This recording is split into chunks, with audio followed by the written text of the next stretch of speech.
ఖచ్చితంగా కేసు పెడతామండి. ఇంకోటి మరి ఎందుకంటే ఒకటండి, ఎవరు కూడా స్టేషన్కి వచ్చి మాట్లాడొచ్చు, దాన్ని మేమేం కాదంట్లా, అడగొచ్చు, ప్రశ్నించవచ్చు, తప్పు లేదు. కానీ గొడవ పెట్టుకునే దూరంలో మాట్లాడకూడదు ఒకటి. రెండోది, అంతమందిని వేసుకుని ఛాంబర్లోకి వచ్చేసి ఇది ఎందుకు తెచ్చారు ఏంటని అడగటం ఓకే, బట్ గొడవ పెట్టుకోకూడదు. వాట్ వీఆర్ టెల్లింగ్ ఈజ్ అనవసరంగా SHOని ఇంటిమిడేట్ చేసే విధంగా స్టేషన్స్కి వచ్చి ఆ విధంగా ఎక్కువ మందిని తీసుకొచ్చేసి అక్కడ గొడవ చేయడం అనేది కరెక్ట్ కాదు. ఎందుకంటే మాట్లాడింది ఎలాగో ఒకళ్ళిద్దరే కాబట్టి అదేదో ఒకళ్ళిద్దరు వచ్చి గౌరవంగా మాట్లాడితే మాకు అభ్యంతరం ఏం లేదు దాంట్లో.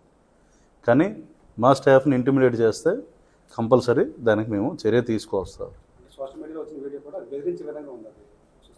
అది వచ్చింది, నా దృష్టికి వచ్చింది కాబట్టే పెడుతున్నాం. ఎందుకంటే we wanted to pass on a message to everyone and also my staff also. ఎవరికి భయపడి పనిచేయాల్సిన పని ఏం లేదు. జిల్లాలో ధైర్యంగా పనిచేయవచ్చు.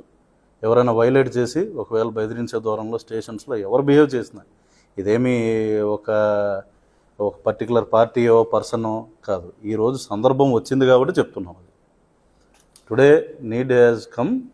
ఎందుకంటే నేను కొత్తగా వచ్చాను.